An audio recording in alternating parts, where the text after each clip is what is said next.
इस आग में कई लोग जलेंगे।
अबे अंधा है क्या?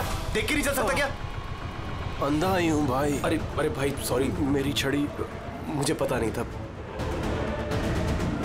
आपको ऐसे नहीं निकलना चाहिए, कहीं चोट लग जाएगी आपको। माफ करिए, पर मुझे ध्यान देना चाहिए। ठीक है, आराम से जाइएगा। जी जी। आप चले जाएंगे या मैं छोड़ के आऊँ? नहीं, मैं चला जाऊंगा। ठीक है, थैंक यू।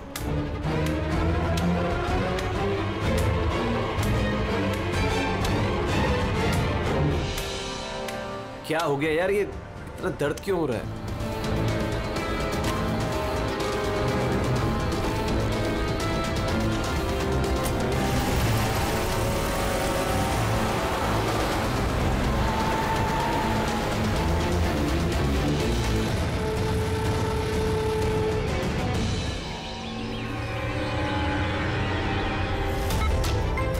कुछ नहीं होगा रमन, तुम्हें कुछ नहीं होगा। होल्ड ऑन रमन, पैर पकड़ो। डॉक्टर इंजेक्शन, जल्दी फास्ट, क्विकली। डॉक्टर इंजेक्शन दो जल्दी।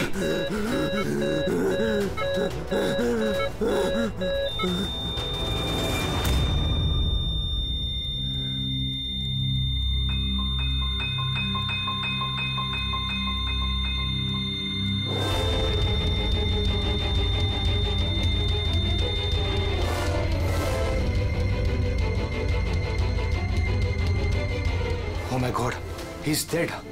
और इनकी मौत नेचुरल भी नहीं है। अब क्या? I know Priya, it's a murder. और मैंने डॉक्टर सालुंके को इस केस के बारे में सब कुछ पहले से बता दिया था। अब तक तो उन्होंने फाइंड आउट कर भी लिया होगा कि रमन की मौत की वजह क्या होगी। जहर? रमन की मौत जहर से हुई है? हाँ बस, बहुत खतरनाक जहर है। ये पहले इंसान के दिमाग पर असर करता है। पहले डिलेरियम, फोटोफोबिया, एमनेशिया। उसके बाद ये जहर इंसान के बाकी के अंगों पर असर करता है। बाकी के अंग धीरे धीरे काम करना बंद कर देते हैं और इंसान की मौत हो जाती है। सर साहब, इसका कोई एंटीडोट तो होगा ना? हर जहर का एंटीडोट होता है फ्रेडी, लेकिन उसके लिए हमें उस जहर के बारे में पूरी जानकारी होनी चाहिए। तो बस ये जहर आसानी से पकड़ में नहीं आता है। मुझे भी बहुत सारे टेस्ट करने पड़े इसे ढूंढने के लिए। सर, जहर दे के मारना एक अलग बात है, और ऐसा जहर देना जिससे इस तरह तड़प तड़प के मरे, ये जरा चौंकाने वाली बात नहीं लगती? लेकिन ये जो भी कोई है, ऐसी नफरत करता था रमन के साथ कि उसने उसे ऐसी खतरनाक मौत दी थी। समझ में नहीं आता कौन हो सकता है ये, कौन होगा? कोई भी हो सकता है सर। सर रमन को जुए की लत थी। क्रिकेट, रेस कोर्स, सट्टा, हर तरह का जुआ। और इसी चक्कर में वो 5 करोड़ के कर्जे में था। 5 करोड़? 5 करोड़? हाँ सर, उसको धमकी भरे मैसेजेस भी आए थे। उसके फोन रिकॉर्ड्स में ऐसे कई सारे मैसेजेस हैं जो उसको बुकीज और सट्टेबाजों ने भेजे। जी देखिए सर, हो सकता है इन्हीं में से किसी की धमकी सच साबित हो गई होगी। पता नहीं, पर जिस तरह से इसको मारा है सर, लगता तो नहीं है किसी बुकी का काम है। फिर भी इन्हें बुलाना तो पड़ेगा, शायद कुछ पता चल जाए। हाँ। Hello ACP Pradyuman. अच्छा ठीक है।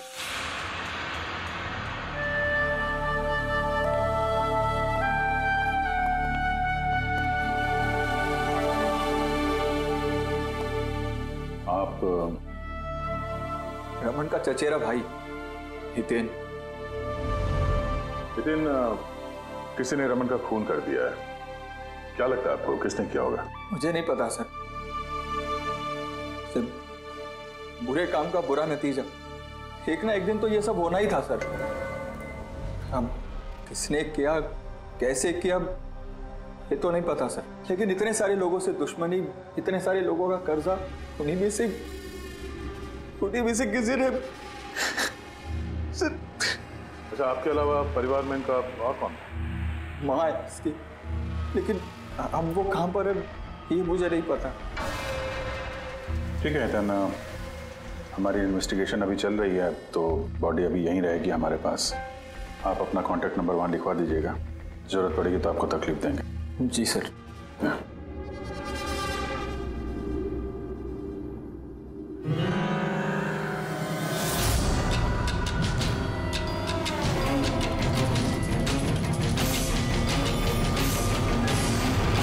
लगता उतना दुखी है नहीं जितना ही दिखा रहा है।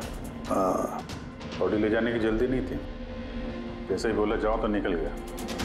कोई पूछताछ नहीं कब मिलेगी बॉडी। गड़बड़ है, गड़बड़ है ये हितेन, बड़ी गड़बड़ है। ऐसे लग रहा था जिसे ये बात पक्की करने आया था कि रमन मरा है या नहीं। नजर रखो उस पर। रमन, रमन बेटा, रमन क्या हुआ बेटा? रमन। मैम, आप बेटा है मेरा रमन, माँ मैं इसकी वसुंधरा। बेटा क्या हुआ? मैं तो तेरा इंतजार करती रही कि तू आएगा और मुझे घर ले जाएगा एक दिन, पर तू तो इतना दूर चला गया बेटा। रमन, आप अपने बेटे रमन के साथ नहीं रहती थी? जी नहीं सर। आप? सर मेरा नाम मदन है। भगवान, मुझे क्यों बिठा रखा यहाँ पे? उठा लेता मुझे ही। संभालो अपने आप को। और कितना रोग इस नालायक के लिए। इसको अपनी करनी की सजा मिली है। नहीं बेटा, ऐसा मत कहो। चाहे जैसा भी था, बेटा था मेरा। क्यों, ऐसा क्या किया था इसने इनके साथ? इन्हें अपने ही घर से बाहर निकाल दिया, सड़क पर छोड़ दिया अकेले। ऐसा क्यों? बोला माँ बहुत कर्जा है, घर बेचना पड़ेगा और मेरा खर्चा भी नहीं उठा सकता, इसीलिए मुझे छोड़ दिया। और फिर क्या करती सर, ठीक से दिखाई नहीं देता। कहाँ जाती मैं? पड़ी रही फुटपाथ पे, भूखी प्यासी, बेघर बेसहारा। फिर शायद भगवान को दया आ गई और उसने उस फरिश्ते को भेज दिया। उसका चेहरा तो नहीं देखा मैंने, लेकिन उसने मुझे अपने साथ चलने के लिए कहा और मैं चली गई। एक बड़ा आदमी मुझे इसके पास ले गया। सर दरअसल मेरी एक संस्था है, संयुक्त वृद्धाश्रम। हम वहाँ पर कोशिश करते हैं कि इन जैसे बुजुर्गों को घर जैसा प्यार और सम्मान मिल सके। माँ जी मुझे वृद्धाश्रम के गेट पर मिली थी एक चिट्ठी के साथ, जिसमें लिखा था कि इनका ख्याल रखना। बस उसी दिन से संयुक्त वृद्धाश्रम इनका घर बन गया। आज सुबह लैंडलाइन पे फोन आया कि इनके बेटे की मौत हो गई है। बस इनसे रहा ही नहीं किया। माँ है ना। मेरी आपसे विनती है, इसके कातिलों को छोड़ना मत सर। जरूर सजा दिलवाना सर, जरूर सजा दिलवाना। देखिए माँ जी, मैं आपसे वादा करता हूँ, हम रमन के कातिल को नहीं छोड़ेंगे, उसे कड़ी से कड़ी सजा दिलवाएंगे। आप प्लीज चिंता मत कीजिए। थोड़ा ख्याल रखिए अपना। मदन, इनका ख्याल रखना।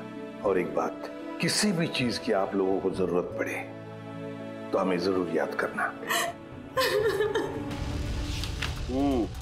कमाल है तारिका। हॉस्पिटल के डॉक्टर्स की रिपोर्ट के हिसाब से इसकी जांघ पर ये जो निशान है ना, ये या तो किसी एलर्जी का है या फिर किसी जहरीले कीड़े मकोड़े के डंक का निशान है।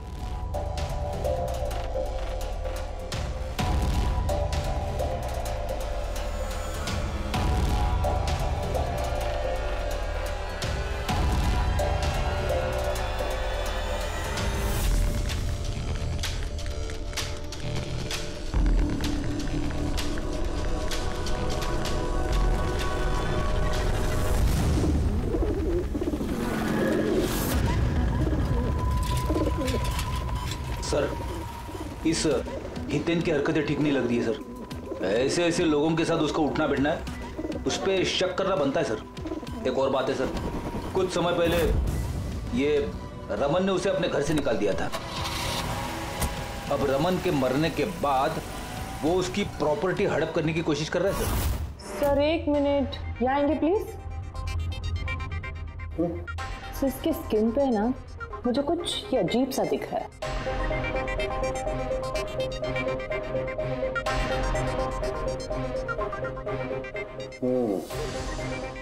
तारिका, ये जो अजीब सी चीज है ना, दरअसल ये पैराफिन है। पैराफिन? मोम।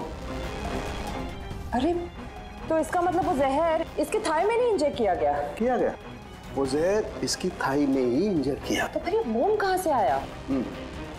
मोम कहाँ से आया? तारिका, यहाँ से खूनी ने जहर इंजेक्ट किया। दरअसल ये जहर मोम से, पैराफिन से कोटेड था, इसीलिए इसकी इस चमड़ी पर भी और इसके खून में भी हमें पैराफिन मिला है। क्योंकि खूनी नहीं चाहता था कि ये जहर तुरंत इसके शरीर में जाकर के असर दिखाए, इसलिए उसने इसे कोट कर दिया। और ये जो जहर है एस्कोमाइन, ये एक बायो पॉइजन है, जैविक जहर। खूनी ने इसे मोम से कोट किया, इसके शरीर में इंजेक्ट किया और फिर इसके शरीर की गर्मी से मोम पिघलने लगा और वो जहर इसके खून में मिलकर के अपना असर दिखाने लगा। मतलब ये जहर किसी लिक्विड फॉर्म में नहीं बल्कि पैलेट यानी छोटी गोली के फॉर्म में इसके शरीर में डाला गया है। एग्जैक्टली।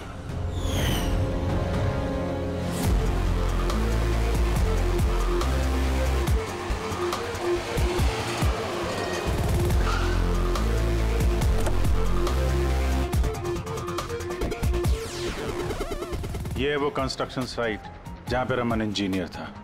उसके कोलीग बता रहे थे कि यहाँ से निकलने के बाद उसको कुछ पैर में तकलीफ हुई है। लेकिन यहाँ पे जो वर्कर्स काम करते हैं उन लोगों ने बताया कि जब तक वो कंस्ट्रक्शन साइट में था तब तक तो वो ठीक था। इसका मतलब जो भी हुआ कंस्ट्रक्शन साइट से बाहर आने के बाद हुआ, तो यहीं पे हुआ होगा। यहाँ पे तो आसपास पता करते हैं, शायद किसी ने कुछ देखा हो। सर आप लोग चलिए, मैं जरा चाय पी के आता हूँ। मतलब चाय वाले से पूछ के आता हूँ कुछ देखा है क्या। अभिजीत, ये बच्ची कंस्ट्रक्शन साइट के सामने अखबार बेच रही है, पूछते हैं उससे।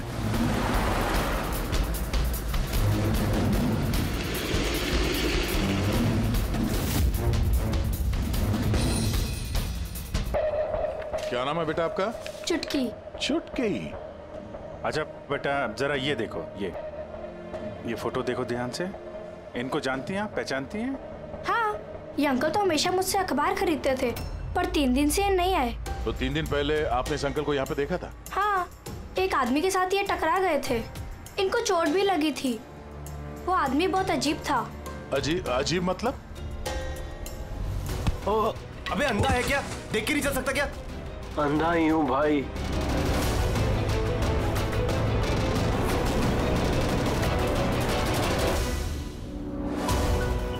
क्या हो गया यार? दर्द क्यों हो रहा है?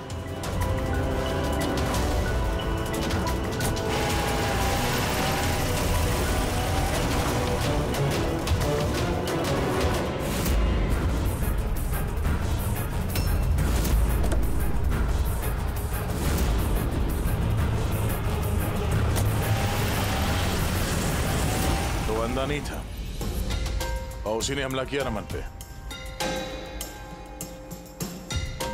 अच्छा बेटा, आप वो जो अंकल थे उनको पहचान सकते हो? देखा था आपने उनको ठीक से? नहीं। अच्छा, वो कार का नंबर देखा आपने? नहीं अंकल, वो अंकल को कार चलाते देख मैं एकदम चौंक गई थी, इसलिए कार का नंबर याद नहीं है। पर क्या बात है अंकल, इंजीनियर अंकल ठीक तो है ना? नहीं बेटा, उन्हें कुछ नहीं हुआ। वो अभी किसी दूसरे कंस्ट्रक्शन साइट पे चले गए, अब वो यहाँ पर नहीं आएंगे। Thank you. हैं आप इस समय अखबार बेच रही हो, स्कूल नहीं जाती आप?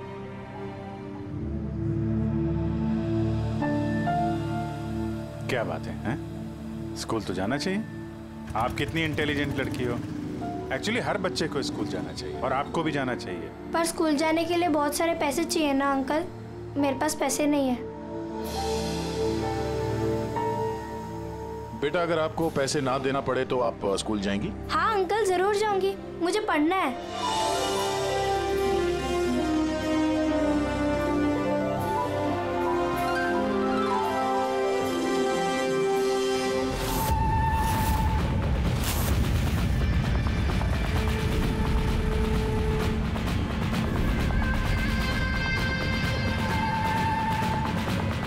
समीर, अब तुम्हारी बारी। हाँ बोलो। हाँ यार, तुम्हें एक बार में समझ में नहीं आता है। देखो, मैंने तुम्हें पहले भी कह दिया है कि तुम कुछ भी कर लो, मैं इस खंडहर के लिए एक कौड़ी भी खर्च नहीं करने वाला।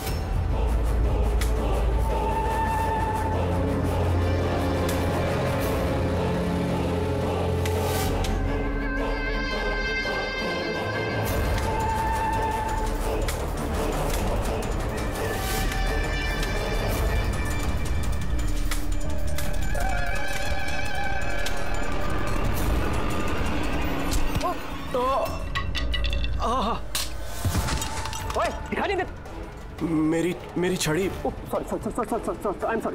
मेरी छड़ी। आपको कहीं लगी तो नहीं? आप ठीक है ना? मैं आपको कहीं ड्रॉप कर दूं? नहीं नहीं, मैं ठीक हूँ, मैं चला जाऊंगा। आप ठीक है ना? नहीं, I'm okay। आप संभाल के जाइए। हाँ जी, आप संभाल के जाइए। Okay, thank you.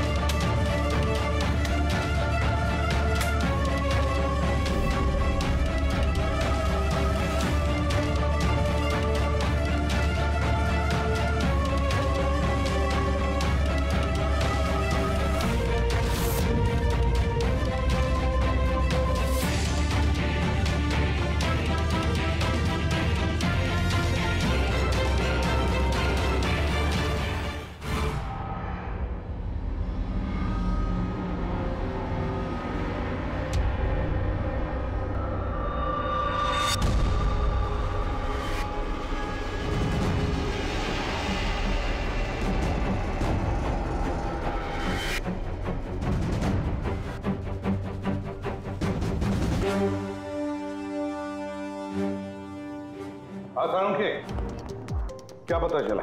बस इस आदमी को जो जहर दिया गया ना, वो भी किसी पौधे से ही बनाया गया है। क्या? ये भी किसी पौधे से? हाँ बस, लेकिन ये कौन सा जहर है, ये अभी तारिका पता कर रही है। इस जहर का नाम है रिकिनस कम्युनिस और ये जहर पहले वाले जहर से भी बहुत ज्यादा तेज और खतरनाक है। रिकिनस? ये किसी पौधे का नाम है क्या? हाँ फ्रेडी, ये किसी पौधे का नाम है और बॉस ये कोई आम पौधा नहीं है, बहुत मुश्किल से मिलता है। और खूनी जो कोई भी हो बॉस, उसे पौधों के बारे में बड़ी अच्छी जानकारी है। हाँ, जानकारी तो होनी चाहिए पौधों के बारे में, तभी तो। लेकिन सर इन हत्याओं की वजह क्या है? ना तो हमें रमन की हत्या का कारण पता है और ना समीर का, और दूर दूर तक इन दोनों का एक दूसरे से कोई संबंध ही नहीं है। सर, समीर और रमन के बीच में एक चीज तो कॉमन है। क्या? माय गॉड, तो ये है वो कड़ी जो समीर और रमन को जोड़ती है। तो क्या दोनों ने एक ही गलती की? जी सर, रमन की तरह समीर ने भी अपने बूढ़े और कैंसर पेशेंट पिता को घर से निकाल दिया था।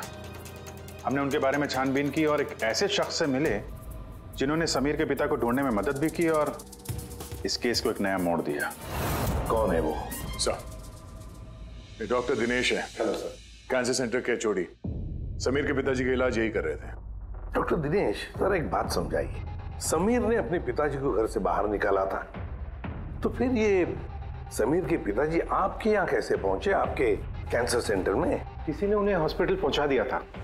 मैं हॉस्पिटल पहुंचा ही था जब मैंने इनको देखा। ये चेयर पे बैठ के कुछ बड़बड़ा रहे थे, हाथ में लिफाफा था। मैंने पूछा कि कौन है, लेकिन इनको कुछ याद नहीं था। मैंने उनके हाथ से लिफाफा लिया। पैसों के अलावा उसमें एक चिट्ठी भी थी। उसमें लिखा था कि इनको कैंसर है और हम इनको अपने यहाँ एडमिट करके इलाज शुरू करें। एडमिशन के लिए डिपॉजिट की रकम लिफाफे में है और इलाज के पैसे भी हॉस्पिटल के अकाउंट में ट्रांसफर हो जाएंगे। उनकी उम्र और हालत को देखकर मैंने उनको एडमिट तो कर लिया, पर मुझे चिंता थी अगर पैसे ना मिले तो।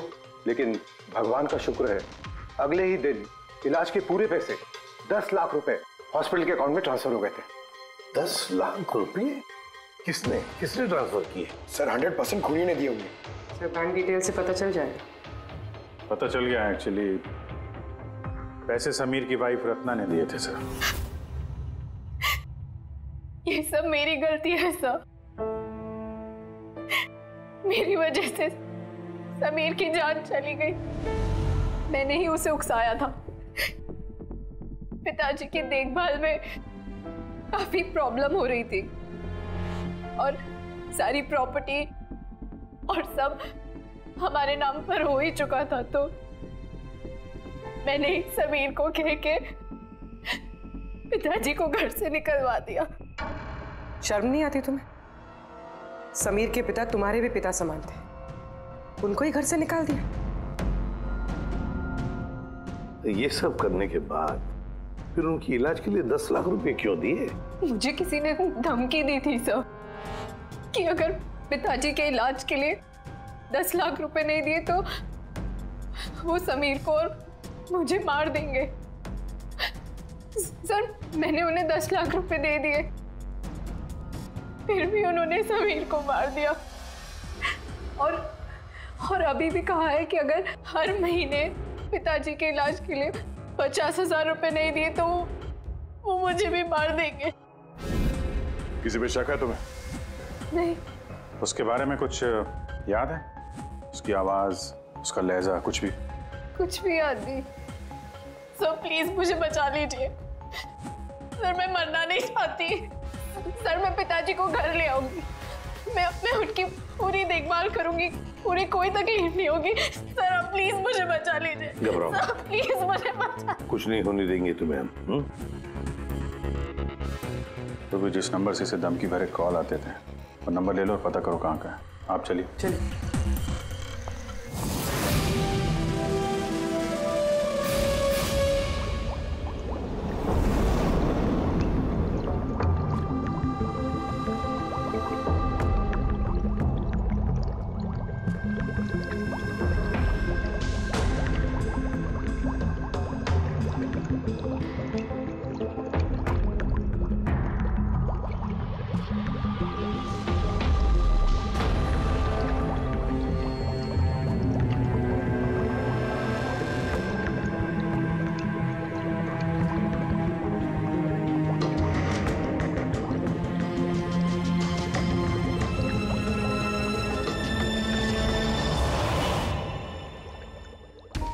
सर, हमने इतने सारे एंटीडोट्स बना लिए, लेकिन इसकी क्या गारंटी है कि खूनी इन्हीं में से किसी जहर का इस्तेमाल करेगा? अब कुछ भी हो जाए हम खूनी का दिमाग तो नहीं पढ़ सकते ना। तुम्हारी बात बिल्कुल ठीक है तारिका, लेकिन एक बात समझो, खूनी इन पौधों का जहर निकाल करके इस्तेमाल कर रहा है, इन पौधों का, पहले से भी ज्यादा तेज हर बार। तो हमें हमेशा चौकन्ना रहना पड़ेगा। पता नहीं वो अगली बार कौन से पौधे का जहर किस पर इस्तेमाल करे, पता नहीं किस पर, कब, कहां, कैसे, किस पौधे का, पता नहीं।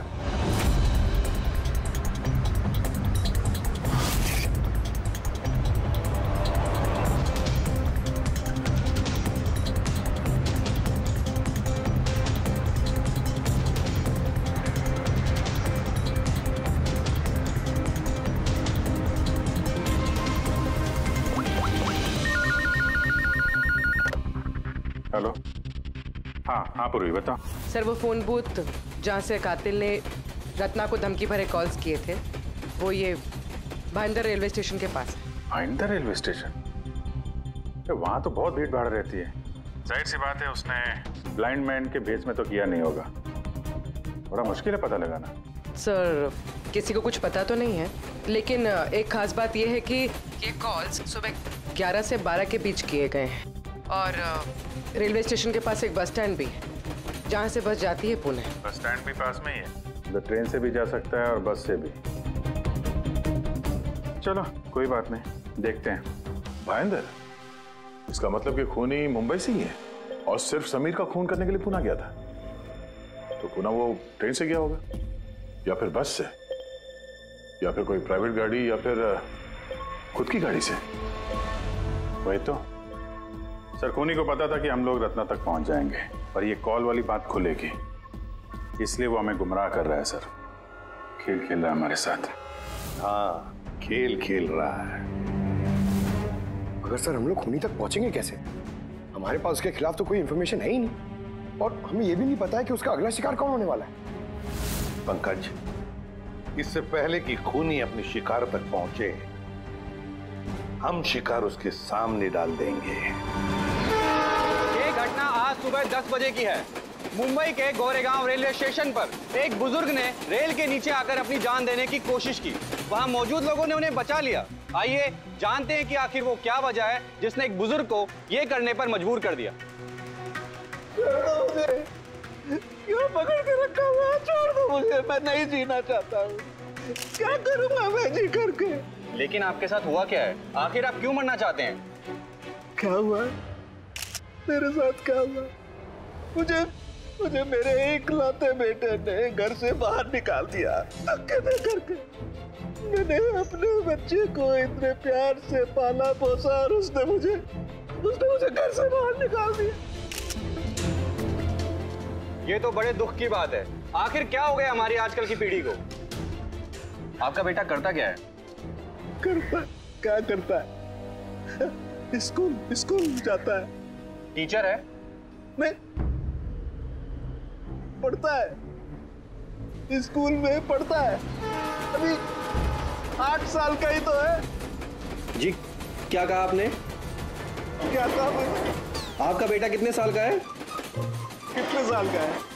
आपने कहा 8 साल का है। मेरा बेटा 8 साल का है, उसने मुझे घर से बाहर निकाल दिया। मैं मर जाऊंगा। सुना आपने? इनका दावा है कि इनके 8 साल के बेटे ने इनको घर से बाहर निकाल दिया। आखिर क्या वजह है? कौन है ये 8 साल का बच्चा? रेल की पटरी पर जान देने की कोशिश करने वाले बुजुर्ग के 8 साल के बेटे का पता चल गया है। वो दरअसल 33 साल का सॉफ्टवेयर इंजीनियर है। बुजुर्ग की दिमागी हालत ठीक नहीं है, इसलिए अब भी वो उसे 8 साल का बच्चा ही समझते हैं। उनका बेटा अमेरिका में रहता है और उसने उन्हें घर से बाहर निकाल दिया है। उसके बाद ही बुजुर्ग ने अपनी जान देने की कोशिश की। आइए उनके बेटे से ही पूछते हैं कि उन्होंने आखिर ऐसा क्यों किया। सर एक सवाल सर, क्या ये सच है कि आपने अपने पिताजी को घर से बाहर निकाल दिया है? हाँ ये सच है। सर आखिर आपने ऐसा क्यों किया? आपको एक बार भी बुरा नहीं लगा? हाँ निकाला मैंने और बुरा भी नहीं लगा। आप जानते हैं इनको? आपने कभी झेला इनको? इनको अल्जाइमर्स की बीमारी है। मैं पागल हो गया उनका ख्याल रखते रखते। मेरी खुद की एक लाइफ है, मेरी वाइफ है, मेरी फैमिली है। मैं क्या करूं? कब तक पैसे दे के इनका ट्रीटमेंट का काम कराते रहूं मैं? पैसे नहीं है मेरे पास, सब खत्म हो गया। अरे यहाँ से, अरे छोड़ दो मेरा पीछा, मेरे दूर चले जाओ मुझसे। परेशान हो गया आपसे मैं। ये तमाशा देखो खड़ा कर दिया। खुश हो गए? चले जाओ मुझे छोड़ गए यार। सर कभी आप भी तो छोटे थे ना। इन्होंने आपको पाल पोस के बड़ा किया, इस लायक बनाया और आपने इन्हें घर से बाहर निकाल दिया। तुमको बहुत प्यार आ रहा है? हाँ? जा अडॉप्ट कर ले जाके। दिमाग खराब मत करो मेरा। तुमको जो करना था ना तुमने आके कर लिया, बवाल करा। टीआरपी मिल गई ना तुमको, पैसे कमा लिए ना, हटो यहाँ से। तो देखा आपने कि किस तरह एक लड़के ने अपने बाप को घर से बाहर निकाल दिया। अब ये बेचारे बुजुर्ग कहाँ जाएंगे, किसके सारे जाएंगे? इन्होंने अपनी सारी पूंजी अपने लड़के पे लगा दी और आज इनके लड़के ने इनको घर से बाहर निकाल दिया।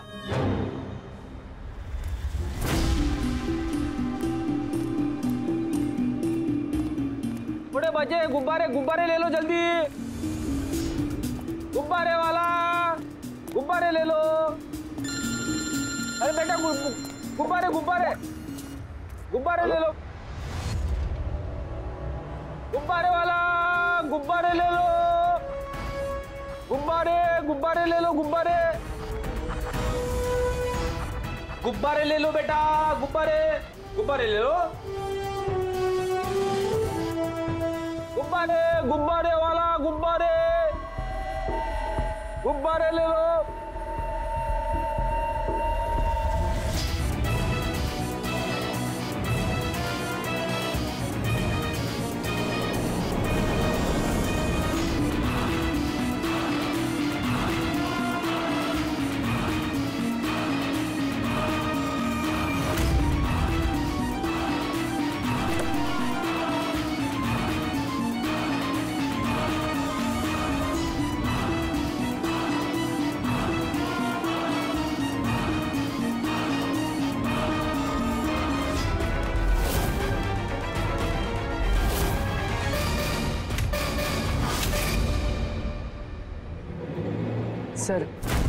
सर एक अंधा बिल्डिंग की तरफ आ रहा है।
इतने सारे लोग?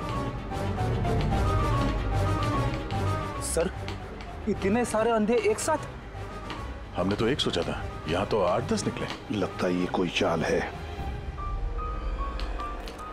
लोगों को जाना कहाँ है? एक मिनट आप लोग रुकिए। एक मिनट, यहाँ कैसे आ गए आप लोग? आइए। ये आप सब कहाँ हैं आप लोग? यहाँ पे क्या बात है? क्या हुआ? यहाँ आंखों का फ्री चेकअप होने वाला है। संपत है आप? संपत? उसने ही बुलाया था हम लोगों को। देखिए यहाँ पे ऐसा कोई शिविर नहीं है। कौन संपत कौन है? किसने बुलाया आपको? उसने ही तो बुलाया था यहाँ।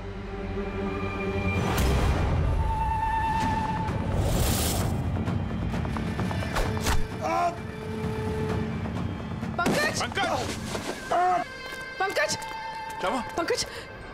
वो रहा। पकड़ो उसे। छोड़ना नहीं।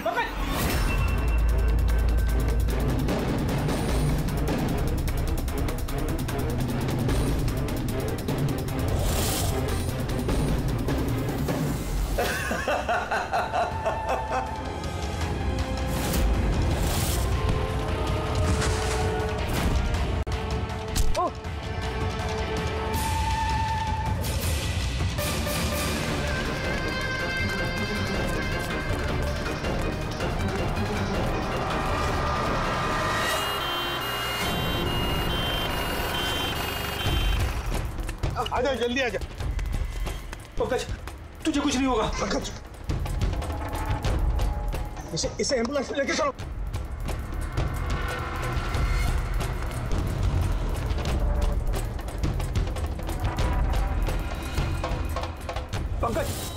पंकज, तुझे कुछ नहीं होगा। पंकज, तारिका ये लो, इससे जहर का पता करो। अगर जहर का पता नहीं चला तो हम एंटीडोट नहीं दे पाएंगे। मेरी बात सुन रहे हो तुम? सुना नहीं है पंकज, आंखें बंद मत होने देना। आदिश, हमारे पास इसका एंटीडोट हो, वरना हमें इसे हॉस्पिटल ले जाना पड़ेगा। एंड आई एम श्योर ये वाला जहर पहले वाले जहर से बहुत ज्यादा स्ट्रॉन्ग है। तारिका एक काम करो, नेशनल बायो सेंटर को फोन करो और उसे लाइन पर रखो।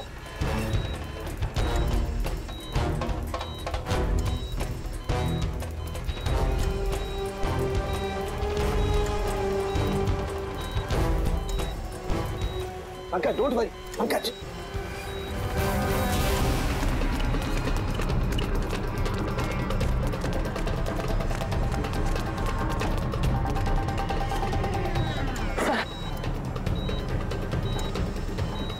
ओह माय गॉड, ये नहीं हो सकता है। और सूत्र तो जहर ही बदल दिया।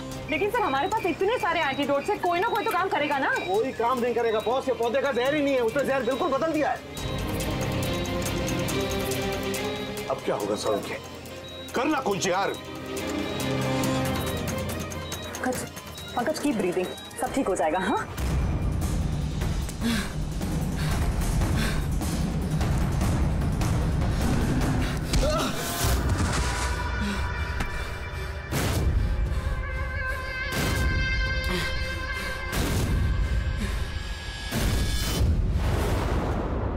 सर मेरा नाम मदन है।